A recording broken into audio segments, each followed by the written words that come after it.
Señor presidente, deseo expresar nuestras profundas condolencias a nuestros hermanos centroamericanos, al Reino de Arabia Saudita y a la República de Turquía. Señor presidente, el 13 de noviembre de 1991, esta Asamblea General tomó la decisión de incluir en el programa de su siguiente periodo de sesiones el examen del tema titulado Necesidad de poner fin al bloqueo económico, comercial y financiero impuesto por los Estados Unidos de América contra Cuba. Eran los momentos en que Estados Unidos se disponía, con cruel oportunismo, a apretar el cerco contra la isla que luchaba sola mediante la llamada Ley Torricelli, la cual cercenó nuestro comercio de medicinas y alimentos con las subsidiarias de compañías norteamericanas asentadas en terceros países.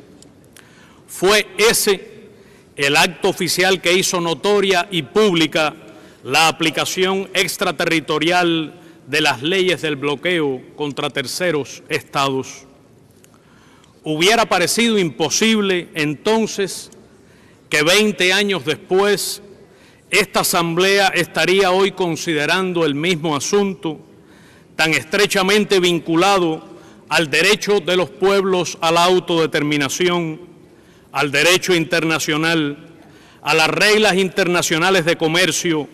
a las razones por las cuales existe esta organización. Se trata ya de uno de los temas tradicionales de la Asamblea General que convoca los pronunciamientos más reiterados, con el apoyo más categórico y abrumador y que muestra con mayor nitidez el aislamiento incómodo del país agresor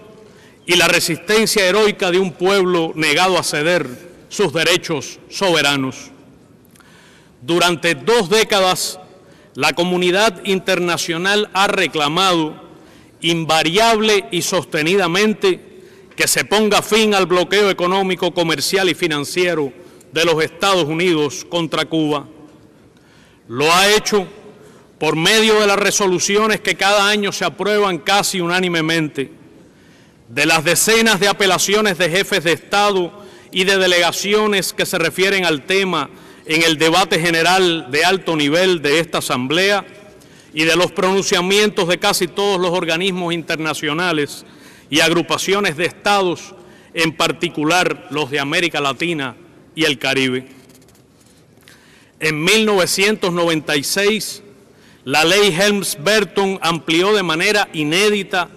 las dimensiones extraterritoriales del bloqueo y codificó integralmente el cambio de régimen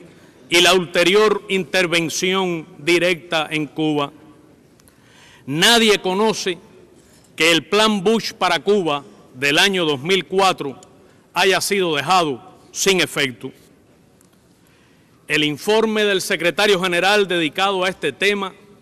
que recoge los pronunciamientos de más de 160 países y organismos especializados del sistema de las Naciones Unidas,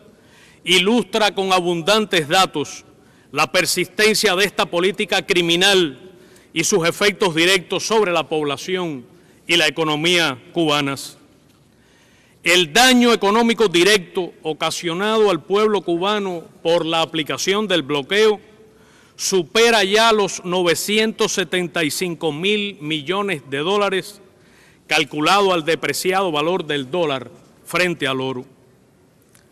La Convención contra el Genocidio de 1948, en su artículo 2, inciso B,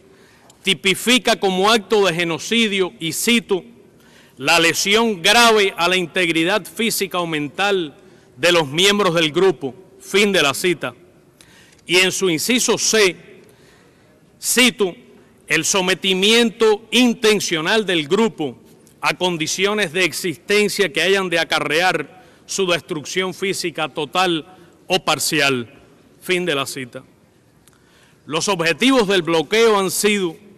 según el memorando del gobierno de los Estados Unidos del 6 de abril de 1960, cito, provocar el desengaño y el desaliento mediante la insatisfacción económica y la penuria, debilitar la vida económica de Cuba, negándole dinero y suministros con el fin de reducir los salarios nominales y reales, provocar hambre, desesperación y el derrocamiento del gobierno. Fin de la cita. Estados Unidos nunca ha ocultado que su objetivo es derrocar al gobierno revolucionario y destruir el orden constitucional que el pueblo soberanamente defiende, lo que el expresidente George W. Bush llamó cambio de régimen y que ahora alcanza nuevas dimensiones. Señor presidente, a pesar de la falsa imagen de flexibilidad que pretende trasladar el actual gobierno de los Estados Unidos, el bloqueo y las sanciones permanecen intactos, en completa aplicación, y se ha acentuado en los años más recientes su carácter extraterritorial. Como rasgo distintivo del periodo del presidente Obama, se refuerza la persecución a las transacciones financieras cubanas en todo el mundo, sin respeto a las leyes de terceros países ni a la oposición de sus gobiernos. Cuba continúa sin poder exportar e importar libremente productos y servicios de tipo alguno hacia o desde los Estados Unidos. No puede utilizar el dólar norteamericano en sus transacciones, incluidos los pagos a la Organización de las Naciones Unidas y otros organismos internacionales. Tampoco puede tener cuentas en esa moneda en bancos de terceros países o acceso a créditos de bancos en Estados Unidos, de sus filiales en terceros países y de instituciones internacionales como el Banco Mundial o el Banco Interamericano de Desarrollo. La prohibición de comerciar con subsidiarias de empresas estadounidenses en terceros países permanece inalterable. Los empresarios de otras naciones interesados en invertir en mi país continúan siendo sancionados, amenazados o incluidos en listas negras. Los organismos internacionales, los programas y agencias del sistema de la ONU no escapan a esta política al obstaculizar el gobierno de los Estados Unidos la cooperación que estas entidades prestan a Cuba, incluida la destinada a áreas de sensibilidad extrema. La incautación en enero del 2011 de $4.207.000 del financiamiento del Fondo Mundial de Lucha contra el SIDA, la tuberculosis y la malaria para la ejecución de proyectos de cooperación con Cuba destinados a combatir el síndrome de la inmunodeficiencia adquirida y la tuberculosis, así lo demuestra.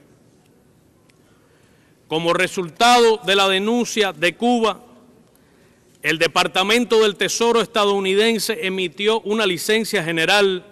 en mayo de este año para liberar dichos fondos, la cual vencerá el 30 de junio del 2015. Pero el hecho mismo de que los recursos de esta organización humanitaria requieran para llegar a Cuba de una licencia del gobierno de Estados Unidos muestra, además del designio de utilizar a estos programas tan sensibles como rehenes de su política de agresión contra mi país, un flagrante irrespeto a las Naciones Unidas y a las instituciones que la integran. Varios proyectos de cooperación ejecutados por el Organismo Internacional de Energía Atómica también han sido víctimas del bloqueo. En medio de la supuesta flexibilización para que viajen a Cuba algunos grupos de norteamericanos, en fecha muy reciente, el Departamento del Tesoro denegó también licencias de viajes a Cuba a dos importantes organizaciones no gubernamentales estadounidenses que durante varios años han cooperado con instituciones cubanas en la esfera de la salud. esta decisión podría impedir que lleguen a su destino donaciones de medicamentos a los que nuestro país no tiene acceso, producto del bloqueo. La verdad es que la libertad de viajar de los norteamericanos sigue cercenada y que Cuba sigue siendo el único destino prohibido.